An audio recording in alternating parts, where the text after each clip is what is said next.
So much. There you go. Welcome everybody to this workshop on the Anacostia Trash Monitoring and Reduction. I'm Debbie Spiliotopoulos. I staff the Northern Virginia Waste Management Board, and I'm here with Rebecca Murphy, who does Coastal Program and is going to lead the chat on this. We are so thrilled to have Anacostia's trash monitoring folks here, Fong and Aubin, and they'll introduce themselves. This is the result of a couple of years of discussion in the waste board, and I realizing that a lot of issues related to litter result from some of the challenges with system problems in waste management and the recent plastic bag fee that went forward. And so there's actually funding to try to see if there's ways to measure and reduce litter as a result of that.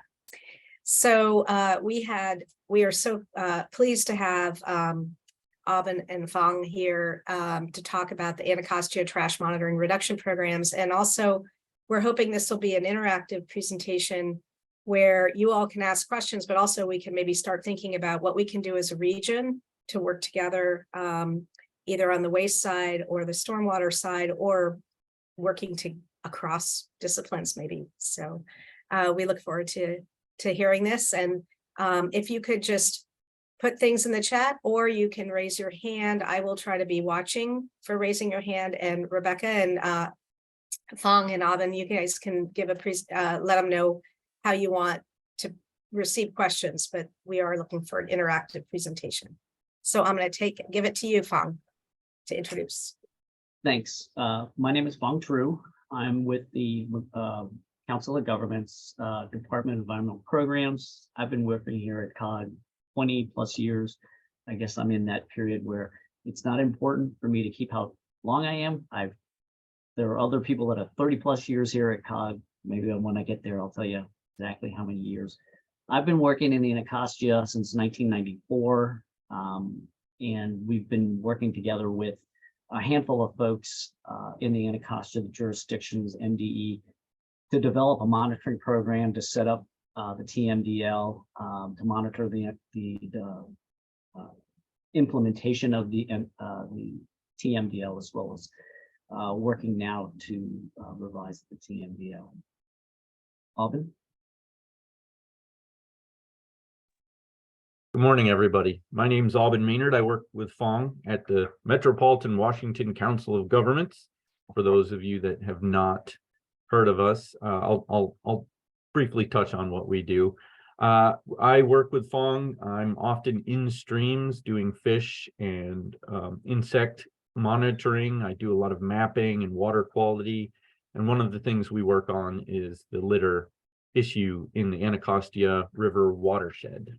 Overall. So let me just share my screen and we'll get going.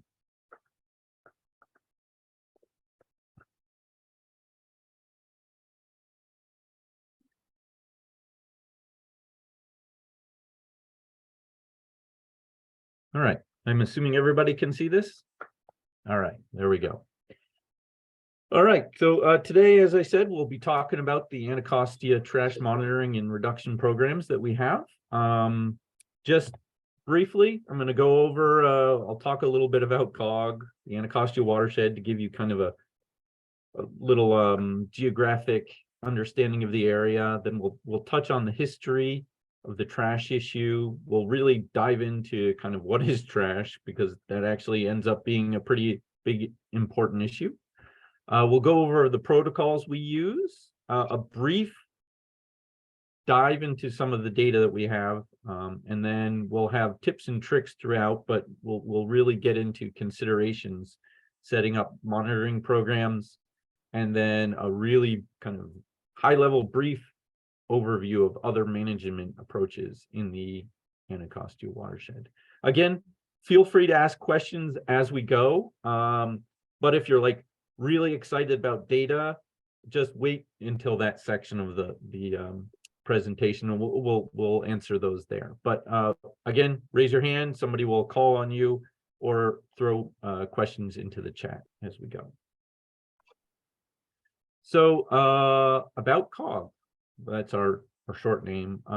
COG is basically kind of a regional planning office, and we are an independent nonprofit, but we bring together leaders in the kind of urban area of District of Columbia, Southern Maryland, and Northern Virginia. Here in the map here, you can kind of see our members. And so COG covers a lot of things. We do transportation planning. We do, you might have heard like the air quality days, like code green, air quality, code orange, or whatever.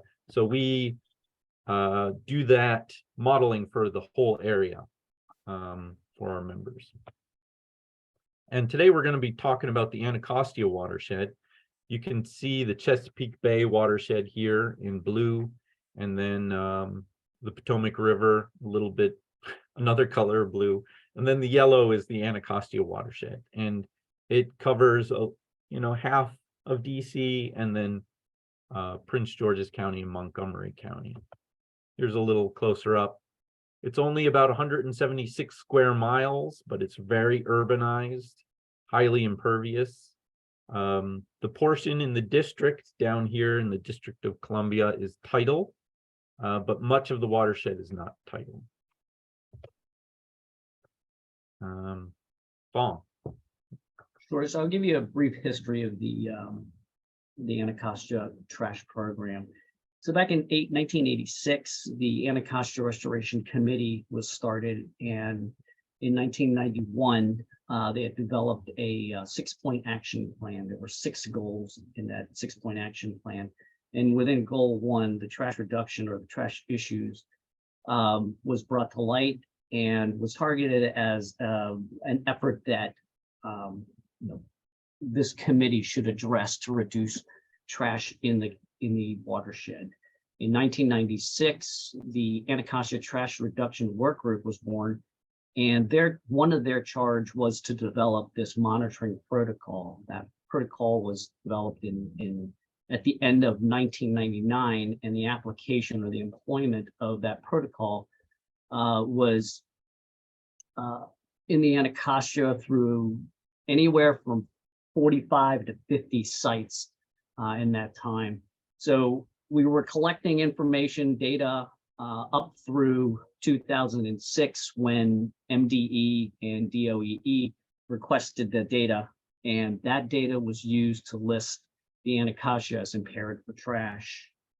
At the end of 2008, the listing there kind of triggered the development of the TMDL, and at 2008 to 2010, we started to do additional monitoring to develop a baseline load that would go into the trash TMDL. Go ahead, Alvin, next slide, please. So the trash TMDL issued in 2010. I think hopefully everyone understands what TMDL is. It's the total maximum daily load for a particular pollutant. In the TMDL, it generates that load for it generates the load for that pollutant for a receiving water body, and that load, that maximum load, is the load that should or can attain that water quality standard for that pollutant. The TMDL also generates a reduction target. Going back to the water quality standards for DC and the District for Maryland and the District of Columbia for trash is not a numeric value, it is a narrative value.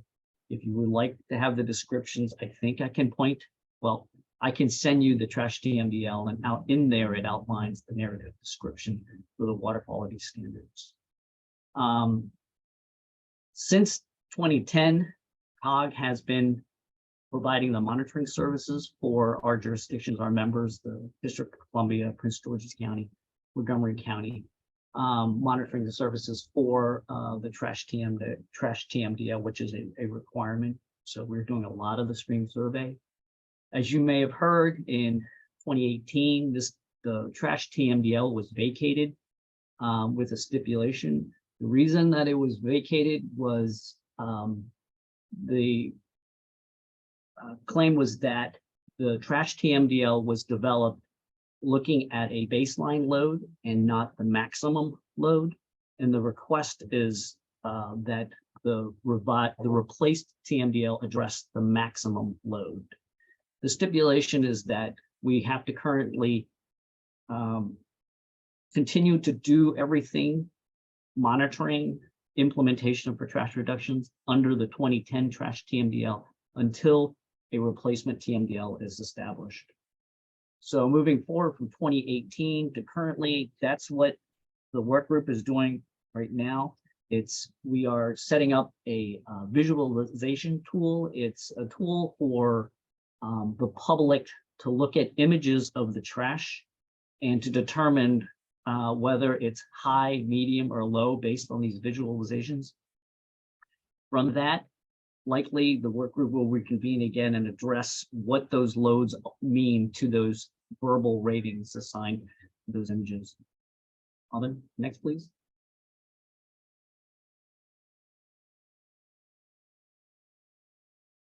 I think many of you are aware of how trash leaves for the point source gets there.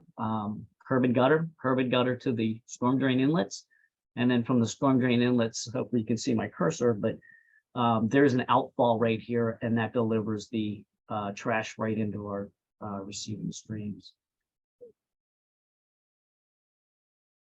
So what is trash? In 2006, the work group developed the trash reduction strategy and defined what trash for the Anacostia is. It's all improperly discarded waste material. And you can see the list of what it's included in there. And that's the material that reaches our land and water. For our survey, we set a minimum size of trash items, things that are just greater than 1 inch diameter. So if you can picture a bottle cap size, that's generally the items that we will start to count and document in our trash surveys. Next, please. So you're gonna have to click through these. So what is trash? Here's floatable trash in one of our streams. Next. Don't be surprised at some of the other things that you'll find in here. Next. I've always told people that doing trash survey may pay. And next. And sometimes it does flip the bill for lunch. Next. So we have 20 trash items categories within our survey. And these are spelled out, itemized out in our survey forms. The items there from 1 through 9 are what we would consider items that can make it through the storm drain systems. Bulk items are listed from 10 through 17.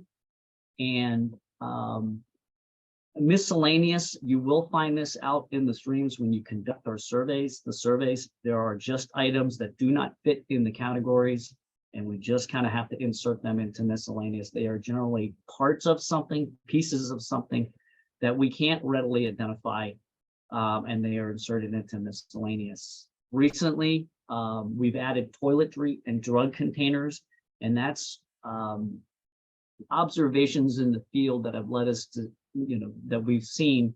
And then as the pandemic came through, we started adding into that category the PPE stuff that we've been finding a lot more out in our streams, and they are now captured in that category. Next. We do have the descriptions for each of the trash categories in our protocol. They are updated from time to time. I believe this is probably circa 2008, 2009. In our protocol now, we've got additional descriptions for each of those categories. We have Several of our members that are using our survey, and from time to time, we do reach out to some of our members and to discuss some of the categories to see what they are finding so that we can be a little more inclusive to the categories that they are finding into our protocol. Next, please. This is a sample of our trash survey form. This is the back side of the trash survey form. The front side obviously captures all the site descriptions and locations of the site. You see the 20 categories there on the left-hand side of the on the left-hand image. Under field counts, you also see the subcategories that we are we have broken some of our trash items out to. Plastic bags are tracked or counted or documented as other, and carryouts, single-use carry-out plastic bags. And we've started to document styrofoams. The expanded polystyrene foams are, most of the best I can tell you is 7-Eleven coolers is a very good example of them, or your polystyrene solo cups for coffee or for tea. The other category are the extruded polystyrene foams. Those are generally materials that would be used for home installations. And generally, we find those where the upstream land use is industrial. On the right-hand side, you can see a completed form for our trash survey. And generally we use kind of a box count to do a lot of our count surveys. This survey here also includes weight. That's captures the PIC surveys, and Alvin will discuss the various surveys as we move further down. But the weights there represents the total weight for that subcategory or category of trash. Next. So here's a little history of the trash survey protocol and the reasons why we developed this protocol before I hand it off to Alvin. In 1996, when we started to assemble together the methodology and index system for the Anacostia Trash Survey, we went and talked to a handful of folks that were actually attempting to reduce the trash in the Anacostia and outside of the Anacostia. I believe the gentleman's name was Emmett Durham from DC Water. He advised us on what to track, the categories. We reached out to EPA, Keep America Beautiful, and Mr. Daniel Cyrek here from the Institute of Applied Research. He's done a lot of visual surveys and the methodologies that are included for street and sidewalk trash litter counts. And so he provided some very useful information for us to capture into our methodology and index system. The system of the Anacostia Trash Survey is a reference-based survey. There were 4 streams that were used as reference for us for several years. The Upper Good Hope in the Anacostia tributary, that is actually a trout stream in the Anacostia. It's barely hanging on. Usually trout streams are rated, are very good, low, very, very, very low with trash. It's located in the Piedmont section of the Anacostia. The Upper Beaver Dam Creek is another good coastal plain stream that we have, also used as a reference. And the Marybird tributary to South Fork Quantico Creek, that is located in Prince William State Park. And Talbot Farms tributary, we monitored that stream in Loudoun County for 3 or 4 years back. I believe it was the late 90s, and back then it was about 82% forested. The reasons that we developed a survey protocol, we were looking for a low-cost approach, a rapid approach for wadable streams. Anything that you can wear a pair of chest waders and walk across the stream. We were looking for something that could be employed in both the Piedmont and the coastal plain. stream systems we have. And obviously it's a survey within the channel. And from this, I'll transfer it to Alden here to talk about the current survey protocol.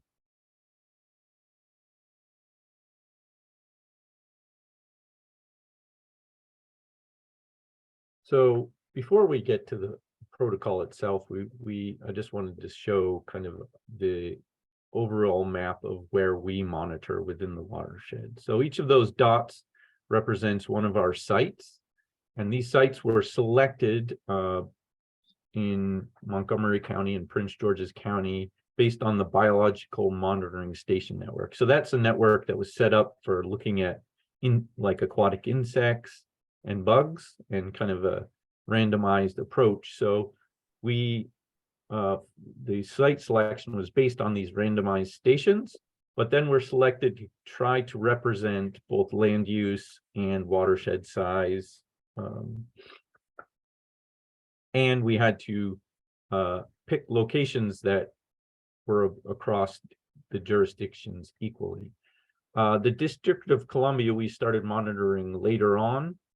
They were combined based on the Biological Monitoring Station Network again, but then in the district, as you know, it's pretty built up, so we had to really focus on areas that we could actually get into the streams and existing stream channels. Overall, we have 37 sites in the Anacostia, and then we have 6 more additional sites that we monitor in Rock Creek and along the Potomac, and that's over here.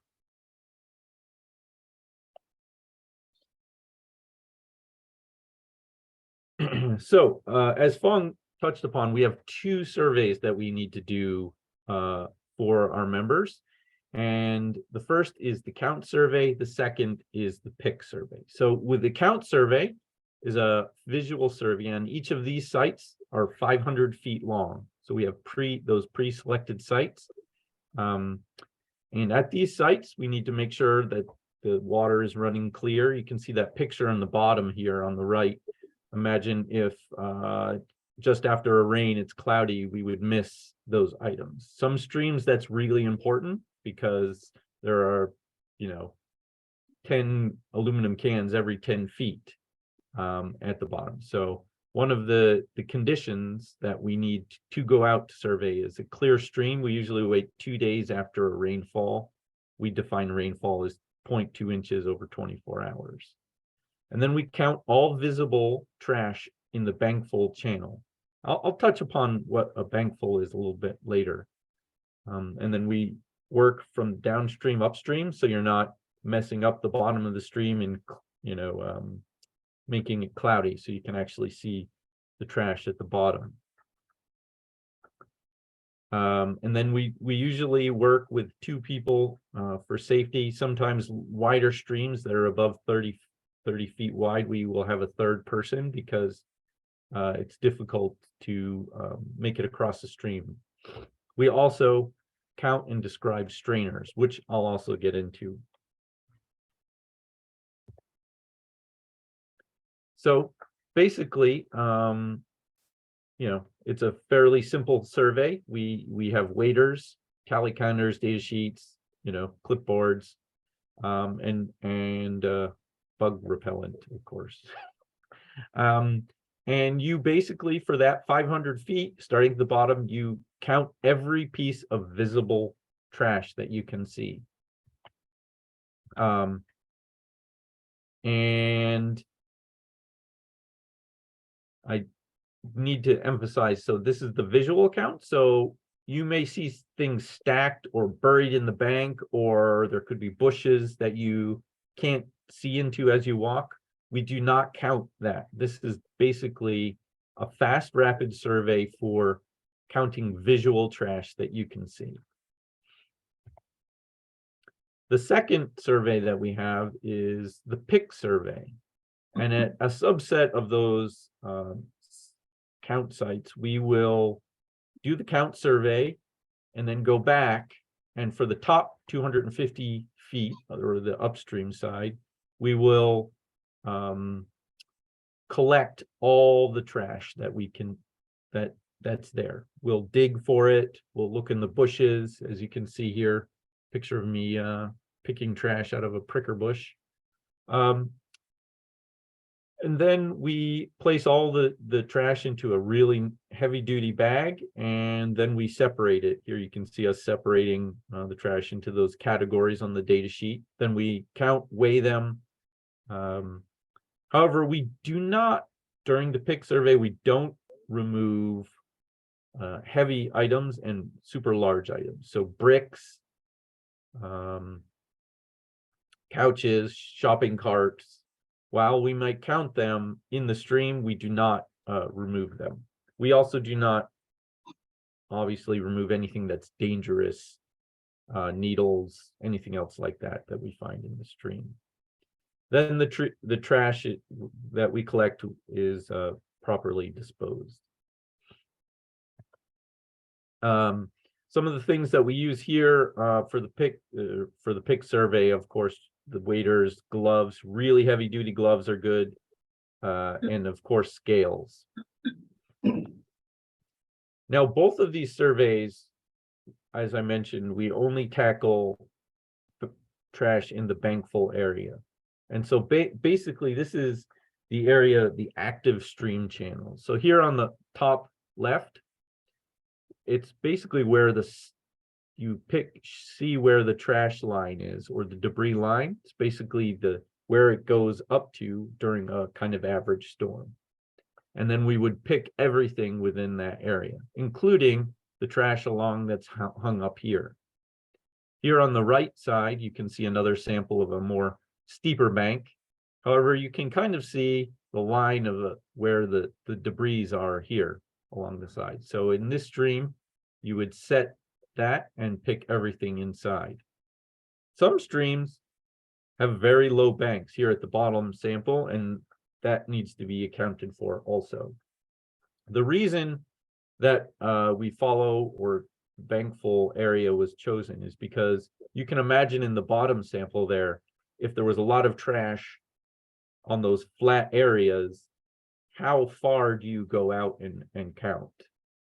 And because this is, again, a rapid survey in the stream, we had to define an area of what was considered in stream. Now, a major item to consider when setting up a trash protocol are strainers. Strainers are basically anything natural or anthropomorphic that, like log jams, protruding tree roots, root wads, baskets, appliances, shopping carts that can catch trash. You can see pictures of these trash dams with lots and lots of items. So in the visual count, you try to estimate, right, the amount of trash that you can see in each of the categories. But on the pick count, you would remove all that and categorize it. So a new and I'll touch upon that even more again later. So with our data, we categorize our streams by items per 100 feet. And you can see our verbal ratings here now, light, moderate, high. Light, none to light, which is kind of 0 to 10 items per 100 feet. You can see some pictures here on the top. Our light categories, you may see a few items here or there. Moderate, you're beginning to see a number of items per 100 feet, and then heavy, you're going to see 50 items or more every 100 feet. So here are some considerations when you may set up your own monitoring programs. Site selection. As you saw how we took an approach to kind of wide area, but you need to avoid locating a survey point close to the confluence of a larger stream. So a larger stream will back up during large flows, so you'll get trash from the larger stream coming up into the smaller one, and so you need to watch out for that. Streams should be always have water in them whenever possible, and be 500 feet. It's a great way to using the pre-existing biological monitoring station networks. Probably every area has these. Is a really easy way to make the area survey site selection. Also, need to think about easy access. Can your surveyors get to the stream? And that means when the leaf's on. You need to mark your reach clearly, both GPS and, if possible, with other physical markers. We often use a dot of spray paint when we're allowed to. And then think about if you want storm drains within your survey reach. That can definitely change your data, because storm drains, add trash. So you would be, yeah. Some things that we do is when we count only whole items.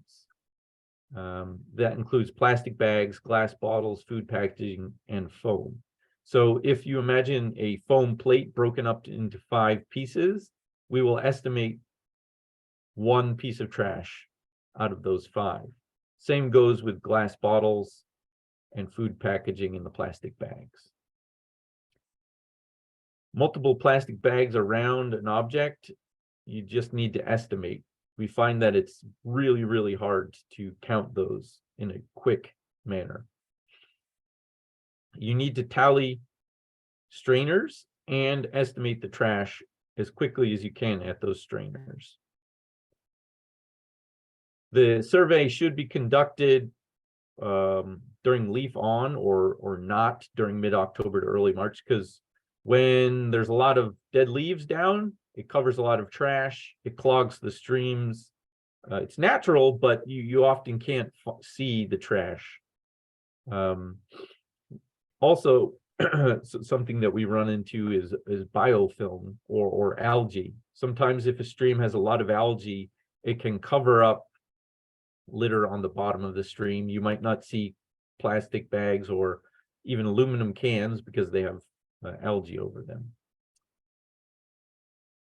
Something that we've also noticed is replacement trash. So in the Anacostia, and we'll touch on this a little, is we have styrofoam bans.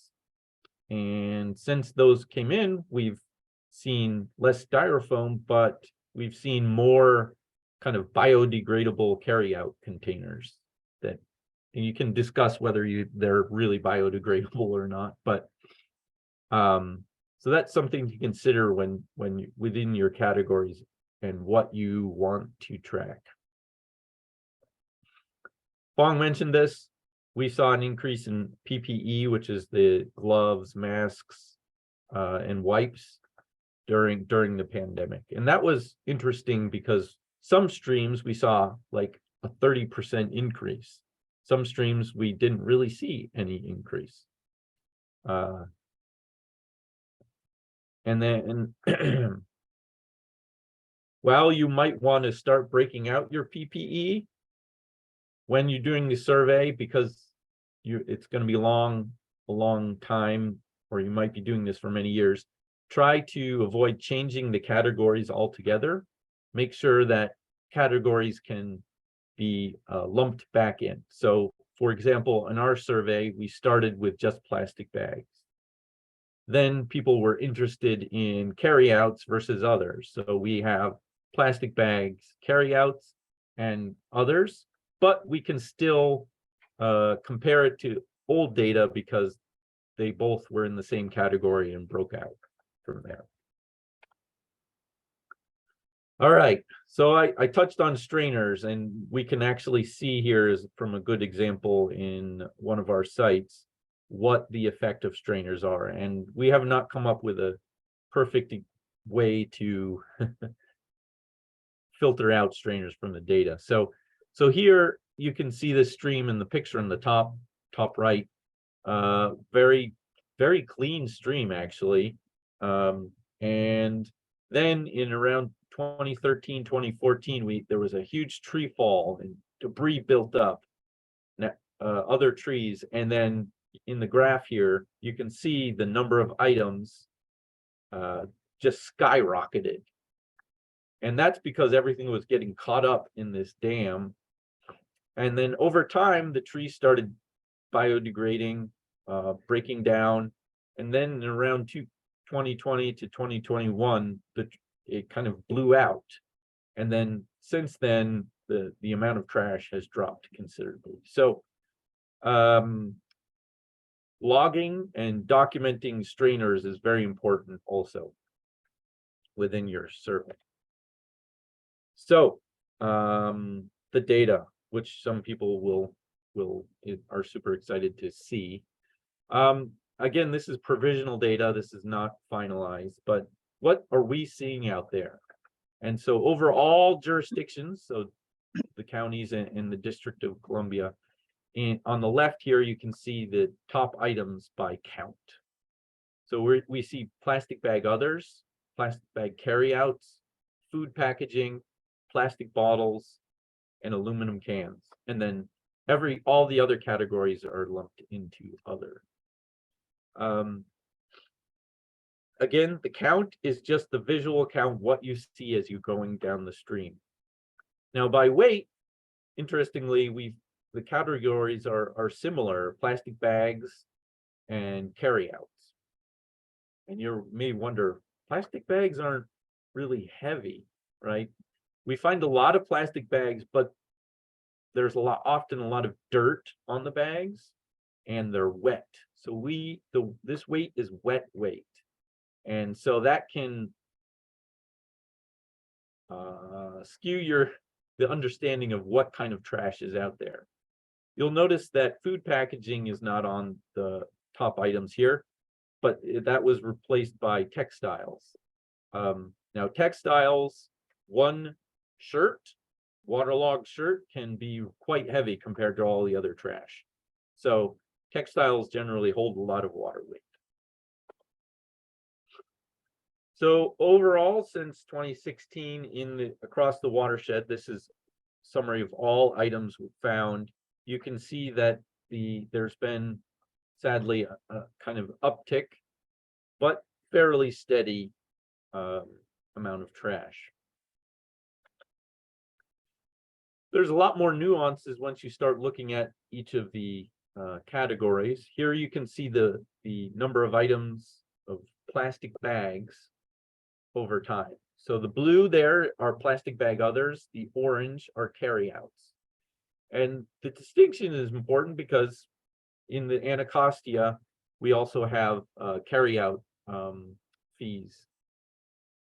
And so while overall trash and overall bags have increased, you can see that carryouts have been fairly steady since 2016, which might be a good sign, right? We don't know, is the increase in imperviousness, is the increase in population, right?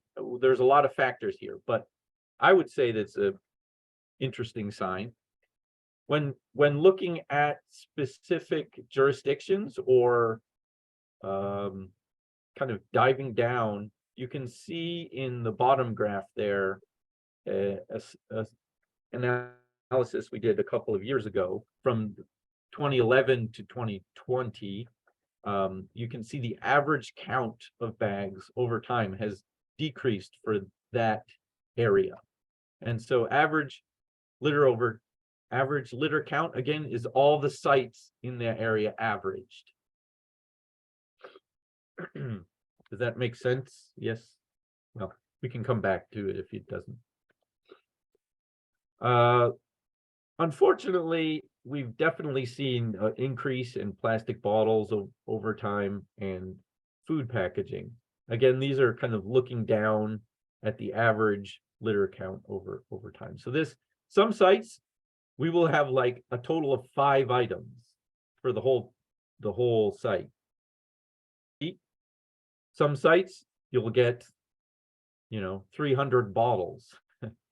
So these are those sites averaged.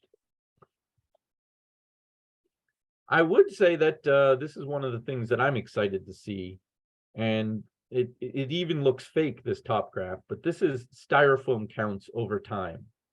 Now, since 2016, we've seen a steady decrease of the number of styrofoam over time, and we'll talk about this, but in all the jurisdictions now, we have styrofoam, food packaging styrofoam bans. So when looking at the kind of smaller areas, so like at the county level, you can see there, this is an example that this decrease is showing up in the averages as well.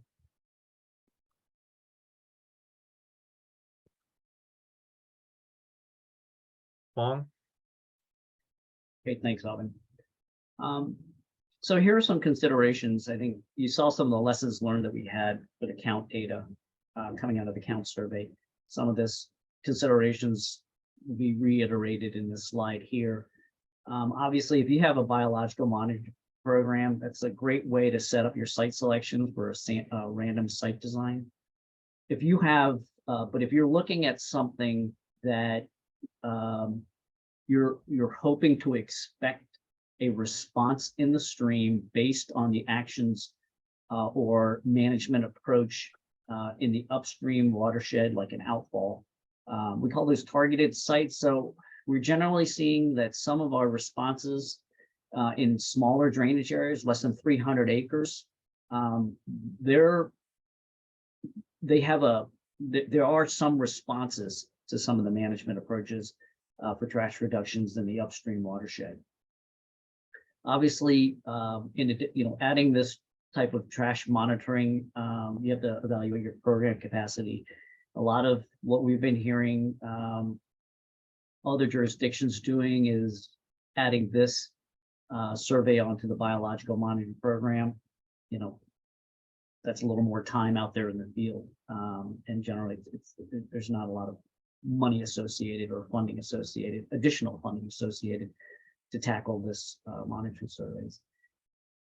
One of the things we're looking at in the future is shorter monitoring reach, and rather than doing what Alvin had said, the visible count survey, where you walk straight down the channel, not sorting the debris, not looking in the bushes, is actually looking at a shorter monitoring reach and actually sorting through the debris piles and accounting for all of the trash.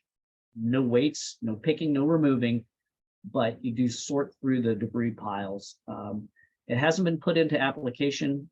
So again, we'll have to probably test run this out to see if there's a time saving component to it compared to the 500 foot long monitoring survey reach. One of the things that we're noticing is if you have a program in place for surveying trash, when there is maintenance plans and improvement plans to the storm drain system, it affects the data, the receiving body, as well as if there's new street sweeping plans, it can affect the data and the survey. Also note stream restoration designs relative to where you're locating your stream survey for trash.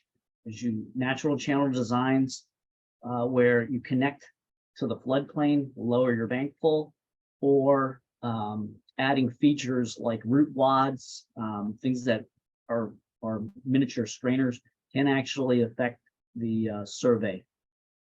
One of the things we're noticing in the District of Columbia, a lot of beaver dams are starting to appear in the middle of our surveys. Again, beaver dams are strainers, and they are a great area to collect and accumulate trash.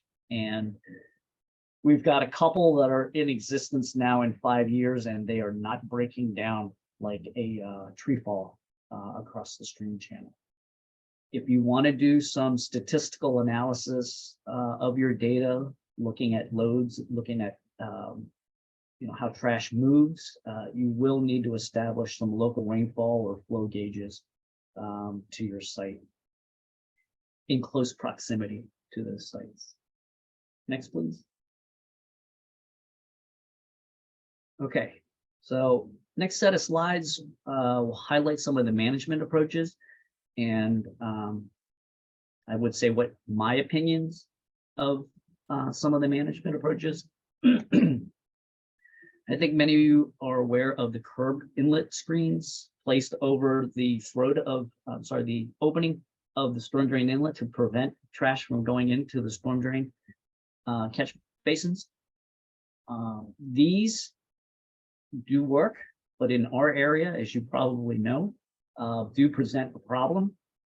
Leaf fall, they can pond water, and if the grates get clogged and it freezes, it's not only a hazard safety for ponding of water. Now you've got a little ponding of water with ice, and the additional problem that we have that if it is an area where snow plows come, most of the inlet screens are scraped off and potentially removed. Catch basin screens, these are good for monitoring surveys. They are difficult to clean out, and they are not in use anymore, as I understand. But they do cause a little bit more difficulty when you're using those vacuum trucks to clean out your catch basins. Next. Fresh Creek trash netting systems. These were there's two types. There's a floating Fresh Creek netting system that was employed in the Anacostia River. And then the lower two pictures, those were employed in smaller tributaries at the outfall of a culvert.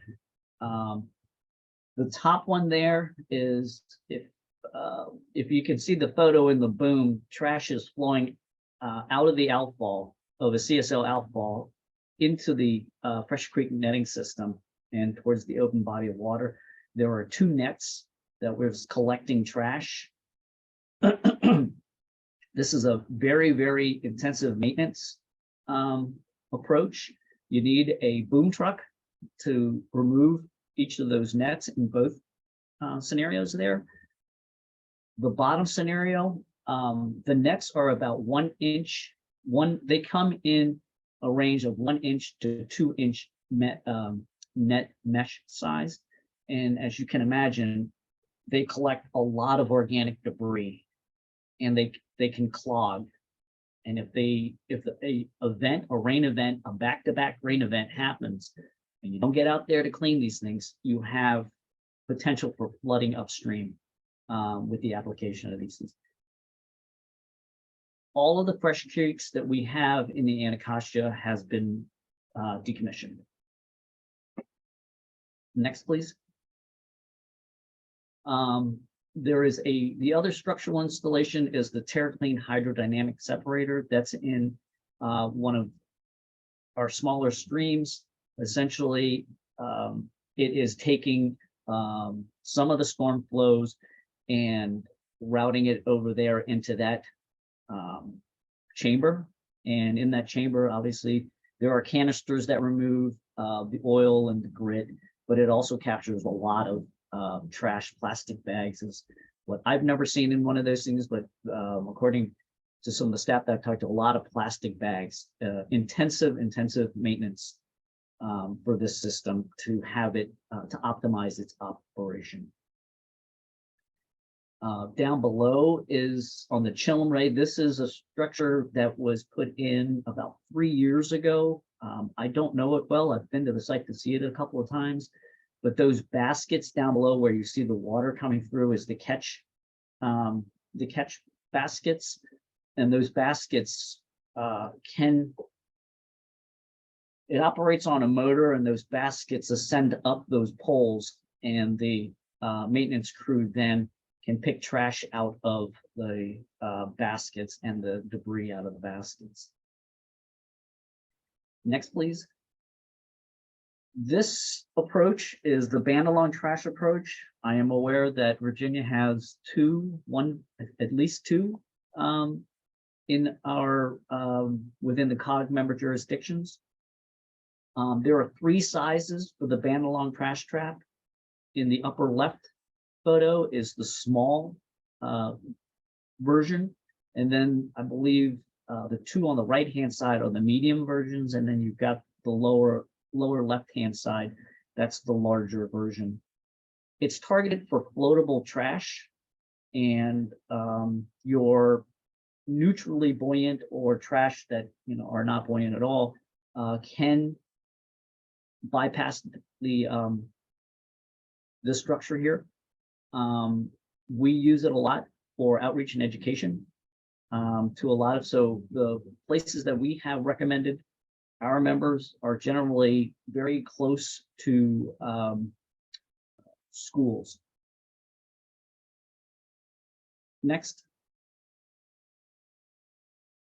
This is something kind of new. The C bins are kind of new. I know only one application, but they're small buckets that are placed in the tidal river at a marina in the Anacostia. And you can see there from time to time, these things just kind of randomly float around the dock area, and they'll pick up trash debris in the dock area.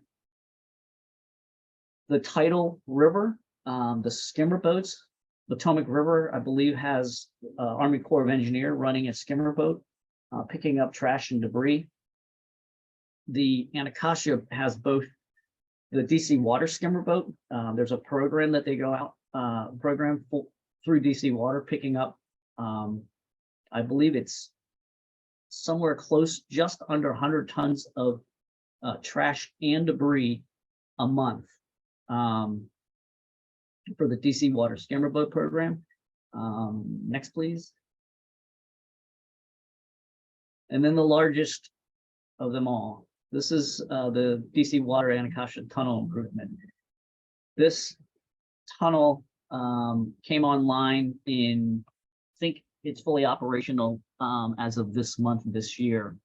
And for a 3-year period, it has collected 8,562 tons of trash and debris, preventing that from getting into getting that into the river. I believe of that 8,000 plus tons, 8 to 10% of that is actual trash, and I think that was determined through a sub-sample. I have one question here. 100 tons per month by DC skimmer boats. I believe I should say that it was the upper range of 100 tons. It's 100 tons of debris and trash. And we've never separated out the percent of debris and trash. They'll pick up giant logs when they run the skimmer boats. So keep that in mind. Those things pick up debris and trash, and I should say organic woody debris and trash. Next, please. Here are some other some non-structural approaches that I feel that are actually very effective. One of the things that we're doing for both Montgomery County and and Prince George's County is hotspot identification. We essentially jump out in the car, out of our vehicle, and we walk the floodplains, both the riparian zones and then up onto the uplands, and identify hotspot trash areas. That's both illegal dumping or areas where litter has been accumulating because our surveys are in the stream. When it gets out in the floodplains, we don't get to see what the trash is out there, so it doesn't capture the floodplain trash. So when we do this, we document the extent of the area and the location, and the respective jurisdictions come back, collect our information, queue that up, and hire a contractor to come out and pick up all the trash, both the illegal dumping as well as the litter area. And they can require the contractors to provide them that trash category list that we have, and they'll get a sense of how much floatable trash or some of the items that they want to track is being removed from the watershed. Other approaches is some smartphone or what Prince George's County called litter track application, similar to what we're doing, but it's out open for anyone, for the public as well. You can report litter or you can report illegal dumping. That gets fed back into the county tracking system and it gets allocated to the appropriate department to take action. So a lot of times illegal dumping will be reported and Prince George's County Department of Public Works will respond. I'm aware of this in the Anacostia because I keep track of these things, but the business improvement districts and green teams, they are essentially nonprofit organizations within a business, within blocks of business and commercial areas. And one of their main tasks is to keep that the storefronts clean. So there's a litter removal team associated with each one of these organizations or teams that remove trash, and they feed information back to respective jurisdictions, how much trash is being removed. I'm not going to go into the outreach and education program. Many of you probably are aware of there are many of those out there. I have not kept track of those programs in a very long time. I'm not an expert in those. Legislatively, the three things that we're aware of that have been either banned or discouraged within our the availability, polystyrene foam service for the food service, the single-use carry-out bags and straws. Those are throughout the Anacostia, and the National Microbeads Free Act. That is legislation, I think, in 2018, banning the manufacturing of cosmetic items that include microplastics.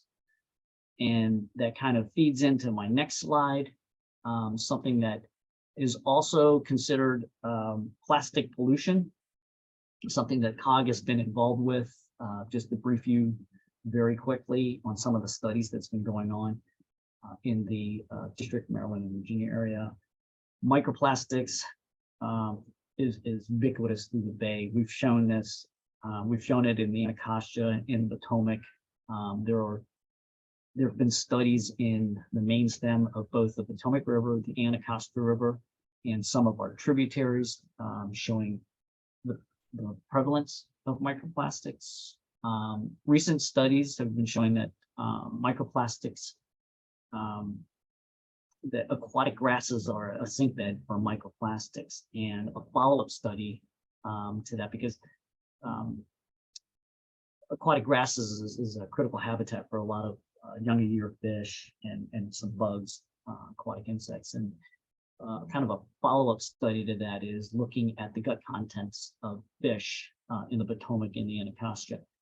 And microplastics are found in their gut content. And generally, the dominant microplastic type is are microfibers. So COG participates in this Bay Program's Plastic Pollution Action Team. And that group there is seeking to reduce the presence and the impacts of plastic pollution, and kind of tracking the current research and knowledge of microplastics. Next. Just real quick, last 4 slides. These are additional other surveys that we do. You know about the hotspot trash survey. As part of the baseline for developing the trash TMDL, we did a handful of storm drain outfall channel surveys, right downstream of an outfall, attributing that to some of the land uses upstream. Next, Robin. Windshield surveys and the road curb and sidewalk surveys. These kind of go in tandem.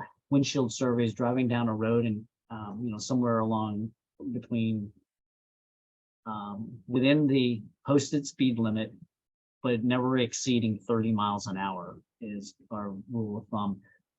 Trying to count trash along the curb and gutter.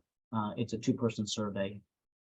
And within that survey, we embed this road and sidewalk survey for about 300 to 400 feet, and we count the trash within that curb and gutter area, the sidewalk and curb and gutter area, and relate that to the windshield to adjust the findings that we find in the windshield. So I think that's it. Yep. That is the end of our presentation. Happy to answer questions from anyone here. We thank you for the invitation here to provide some of the Anacostia monitoring survey information to you all. And yeah, we can take questions. Great, thank you. We don't have any in the chat, right? Oh, Marty has a question. Please go ahead, Mark. Oh, no, that was one of those clapping Oh, actions. too bad. Now you're on. Great presentation. Thank you.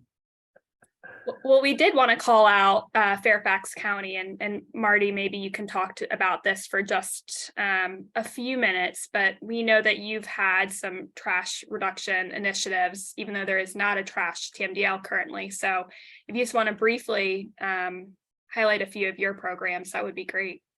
I would just say that we do have a permit required floatables monitoring program.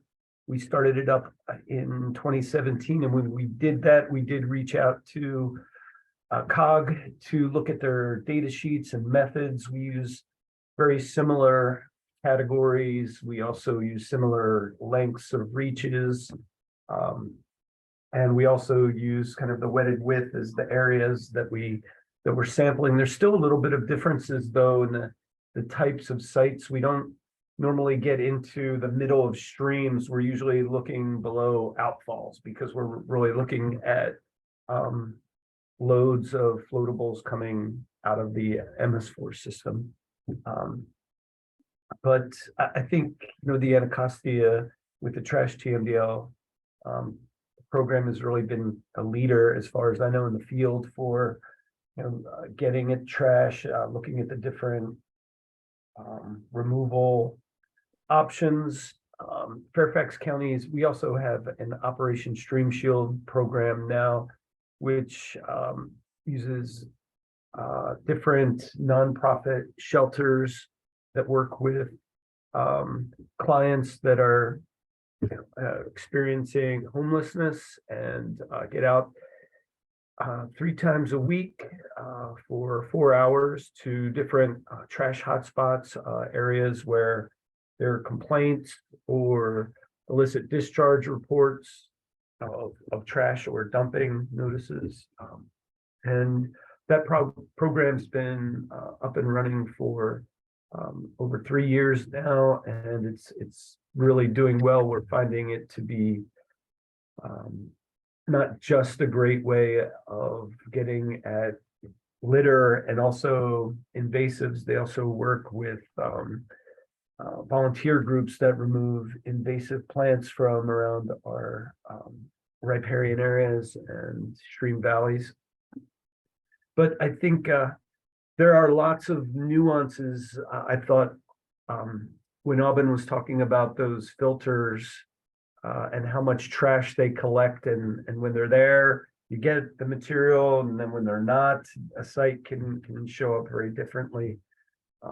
One question I did have was related to size of particles. One of the categories we have is smoking materials. Most often it's cigarette butts, like the filters that, and I was curious if that falls within the size range of the materials that you're counting as well. So for this survey, it does not. Yeah, and again, I think it's sort of a difference between the types of sites that we go to, where they're more intermittent in flow. They're smaller areas below outfalls. They're not in the main water body channel. So there are lots of just differences between that we need to account for when we compare across programs. And that's one of the things. This is a lot newer for us. We're interested in learning about how our litter capture and our litter qualification or quantification compares to other areas in the region. The way that our compliance program is set up is kind of based on the land use in the different receiving, I guess, catchment areas. And we see big differences based on, we're very urban suburban in Fairfax County. In some of the medium density residential neighborhoods, we see different types and amounts of trash. We also see seasonal patterns in the way that our trash is coming up. So I think there's lots of things to look at in the future and collaborate when we, make kind of before we draw conclusions from looking at our data, that we can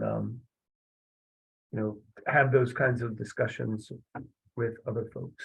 And I see Emily, you've got your hands up. I do. I am curious about the monitoring data as well with the polystyrene. And most of the time we just find little tiny pieces of it and we're not able to say it's from a cooler or a cup or whatever. And I'm just interested to hear how you all capture the particles of debris. Even glass pieces will find that, and it's a little bit challenging to figure out how to put that into the data sheet because it's not just one bottle, it could be many, but they're all little tiny pieces. Yeah, so that's, they show up in the notes as in the comments, and it's when we look at the numbers, it's hard to feel it out. yeah, so for us, as I said, on our data sheet, we go by we estimate what a whole piece is, and that's really, really hard, can be really hard. We go by like 10 packing peanuts equals like 1 piece of styrofoam. And if you're seeing really little pieces, that falls under the 1 inch category. And that's part of the reason. Two of the logic on that is because this was developed for a TMDL, there is no way you can estimate the amount of styrofoam coming out of an outfall. Like, you can't catch everything, right? Like, you build something, you're either going to back up the outfall or you're going to miss something. Or the structure is just going to get blown out. So we try to estimate a whole pieces. Now, the data that I showed you in that graph was all foam, all expanded polystyrenes, and does not represent just food packaging. I should have said that we assume that that's why it's going down. We can't say statistically or exactly. We assume that the food service bans is why it's going down. We tried to break it out previously, and it started to become difficult for each of our different staff to really figure out which kind of styrofoam. And then it became very much more time intensive. Yeah. There was one question there in the chat. Yep. Adriana, do you want to go ahead and unmute and ask your question? My voice is a little rough because I've been sick lately, but my question was if the hydrodynamic separators seem to be more maintenance intensive than the Bandalong or other trash capture devices. We've kind of been looking at kind of a deep dive of like the trash capture devices and trying to determine what might be best for us. I work for the city of Virginia Beach, and we're trying to look at that maintenance requirement. And I know a lot of it depends on your trash loading to the waterway, and kind of the sizing and whatnot. But I was just curious what the trash maintenance across those seem to be. Yeah, I can't, and I'm sure Fong will fill in after me, but I would say that the HDS, that hydrodynamic separator, that's a very specific case because that stream gets a lot of oils. So the main reason that was just constructed was to try to deal with the industrial area upstream. And that stream had been notorious for issues. So that's a hard to compare. You know, I would definitely think that that's not a very cost-effective approach if you're just looking at trash. Go ahead. Yeah, I would agree with what Alvin has just said. That's a co-benefit there for the hydrodynamic separator. So the main target there is oil and the gasoline, petroleum products that's coming down through Watts Branch. The added benefit there was removing the trash that's coming through that system. So if you're just comparing that to a bandalong, definitely the hydrodynamic system there is much more intensive, much more expensive than to a bandalong for the maintenance of bandalong. The bandalongs that we have and the maintenance of those are generally staff can walk out to the bandalong capturing device and remove and clean the device. You know, obviously this thing you have to lift a handful of manholes, access the chamber, remove the whatever the canisters in there, and it's what comparing what is in Watts Branch to the bandalongs. It's much more expensive. Adding, I don't. Yeah, I shouldn't or I can't speak one way or another whether the bandalongs are a cost-effective approach, because the maintenance is huge. Every storm you need somebody to go out and check it, right? Might be worth talking with some of the jurisdictions that have them in place. I don't know if you want to add anything there, Fong. I mean, I'm sorry, I didn't catch part of that. I jumped in and I started reading the next. no, I was just speaking to the cost effectiveness of the bandalong, and that I might not be able to speak directly to that, but we could talk. You know, we could put you in contact with the jurisdictions maybe, or answer offline. Yeah, that'd be great. I think like another consideration, I guess, kind of in terms of the HDS, you said the main goal was the oils and industrial sources. So we are kind of looking at maximizing, I don't really want to say double dipping, but kind of if we can get our trash capture and with HDS, a lot of our phosphorus reduction, that's one of the things that we've been thinking about too. Yeah, so yeah, co-benefits, but again, you wouldn't reduce phosphorus or nutrients per se very well with that particular item. But so the co-benefits is definitely worth thinking about. Just note that, and I think I've heard this, and so don't quote on me, that the capture of trash in that hydrodynamic is actually an impairment for the capture of the targeted pollutant. Right, yeah. That's a good point. So I think, Howard, do you want to unmute and raise your question? Or is that Helen? No, that's Howard. It's Howard. Sorry, and there might be some background noise, but if another jurisdiction wanted to work with COG on some litter monitoring, can you explain like the service task orders under the committees, how that would work? Could you maybe share an example of a service contract or MOU? Sure. We can definitely share a task order MOU that we have with our jurisdictions. Under the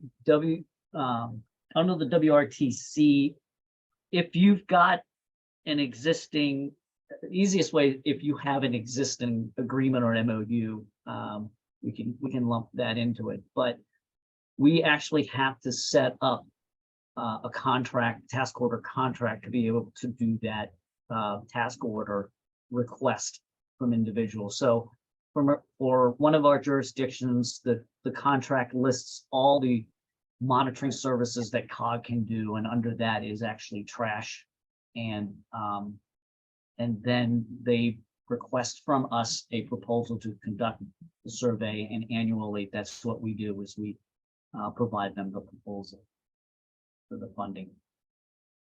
Howard, I can send a summary to you of different options. Okay, that would be great if you could just shoot me an email. Thank you. And I guess a quick follow-up question. Would you be considering using the Clean Swell app rather than sort of the paper survey? I think a lot of other areas may be using, or litter groups might be using this sort of app to collect data. So that's one of the challenges for the Anacostia and really the region, is the development of all these apps. I think one of the things that we need to do is unify or standardize the categories of trash that these apps are collecting. Once that information comes in, the dispersal of the information based on how you guys report the information, Montgomery County, Prince George's County, and the District of Columbia with their TMDL needs to report certain loads or certain groups of trash that meets their permit, the TMDL and permit requirement. So stepping back from that, we would have to understand how to set up the categories within these apps so that we can extract that information. To answer your question, we have tried various apps and getting that data in, but the bottom line is the trash categories are not consistent. And so we have to drop back to the paper because we report, to the jurisdictions that need to report to their permits and their TMDL. Understand. Thank you. I had two questions. One is the semantics. You've referred to the trash and to litter, and from a waste perspective, usually we refer to trash as things within the system and litter as system failures. Is there something similar to that on the water side, or is it interchangeable? Currently, it's interchangeable. I try to stay with litter as much as I can. I get caught with trash because it's been used since 1991. But again, litter tackles that behavioral issue, improperly discarded. I didn't mean to be, grammar police. And then my other question was about the microplastics. I had heard that a lot of the microplastics that we see is from acrylics and man-made fibers in laundry. Is that true or not true? Is that a myth?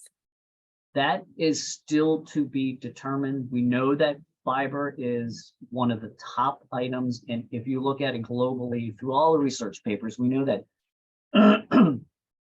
fiber is one of the top items that gets distilled out of the microplastics type. We don't know 100% sure the actual source.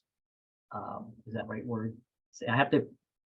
Yes, we don't know the exact chemical compositions of that plastic, of the fibers. They could be cotton fibers, they could be polyester fibers, they could be other types of fibers. That's the thing, that's the kind of research questions that once we know or I categorize the microplastics type, it's a potential that we can look at a subcategory of that type. And then my final question, I'm sorry, this is what happens as I get all excited about this stuff, but my final question was about hotspots and identifying hotspots. It seems like, coming from the waste perspective, it would be interesting to know like best practices for identifying hotspots. I mean, that seems like something everybody could kind of do. And then looking at the land use around it and maybe the trash systems around it before, as a planning, and maybe that's already happening and I just don't know. But is there any guidance on that you all have or recommendations? Alvin, you want to take I mean, it first? I can. So basically, the hotspot surveys, each county kind of defines their hotspot a little bit differently. So for example, one county, we might say like 50-gallon contractor bags of trash might be low hotspot, but it's a lot of trash. Then 3 to 5 might be medium, and then a hotspot above that might be high. I don't know. And then, so basically here we do use an app and during our, for example, one approach is we, during our other surveys, we just log anything we see. But also we kind of target industrial, commercial, schools, and actually religious areas. Because unfortunately around church parking lots is often a big problem area in kind of the Anacostia. And then we log those, give them, you know, the GPS locations to the counties, and the counties work with their contractor to clean those up. Now, best practices beyond that would include lumping sites. So you wouldn't want to have a contractor go out to sites far away from each other. So it might be better to tackle a couple of smaller sites. And then, of course, you need to document public-private access issues. Fong, I don't know if you want to add. Yeah, so a couple of things to add to that. You can do a desktop exercise, and like Alvin says, any forested area that abuts commercial business, that abuts industrial areas, high density and medium density, you want to focus in those areas. Our general, and try to use staff that has walked the watershed. I mean, I've been working in the Anacostia for, you know, since 1994, and I know the areas and I know the Anacostia real well. If you have experienced staff that has that, you know, that's got some background in walking the watershed, using that desktop exercise, you can really narrow down and get to those areas, you know, fairly quickly. You're gonna find other areas when you walk the targeted area, you'll find and stumble on hotspots. So those are our general rule of thumbs. As Alvin said, locate them in a kind of a, look at it as in a sub-watershed approach, because you don't want to be sending contractors, you know, 50, 60 miles away in some of our larger jurisdictions. And the key that we've been finding, and really, you know, we've been tripping over this, and finally, I think we have a solution, is you got to queue up your hotspot identification. The best time to do it, to identify hotspots, is from about December all the way through maybe now, maybe into April. We have an early spring. You have to be able to see the spot, and the litter has to be blown off. Leaf litter has to be blown away, or else you're not going to be able to see all the trash that's down there.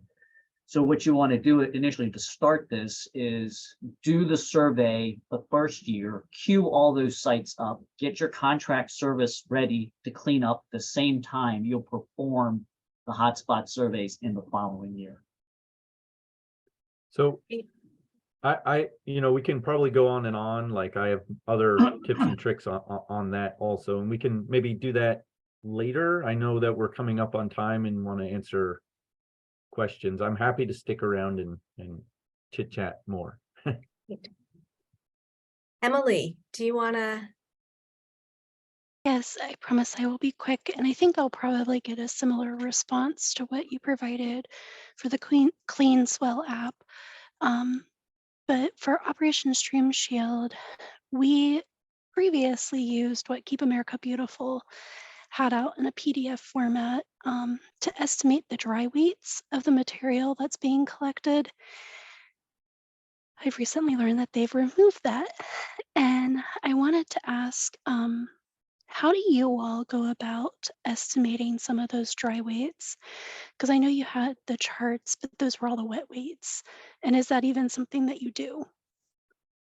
Because of the TMDL looked at wet weights, we do not estimate dry weights. We have had some conversations in this in the past. We know, I think, I can't think of the university. There is one university that actually did track dry weights. The District of Columbia, when they did their baseline survey, actually did dry weights. And so there is a composite, or we could potentially composite, quote unquote, regional dry weights, and then extract that information from there. That's about the extent of the conversations that we've had for dry weights. Thank you. Great. Well, Debbie, I think that wraps us up well to 11:30. I would say if anybody has any additional questions, we can stick around for another minute or two, but we'll also be sharing email addresses. So please feel free to contact afterwards. And with that, we do have a post-webinar survey just for some additional questions. We'd love to hear if you're interested in learning more about litter programming, what we could do next with this. So that should be popping up on your browser after. But thank you so much again to Aubin and Fong. This has been so informative. And the recording to this will be posted on NVRC's website, and we'll also add their slides to it as well. So enjoy the rest of your day, and thanks again for attending.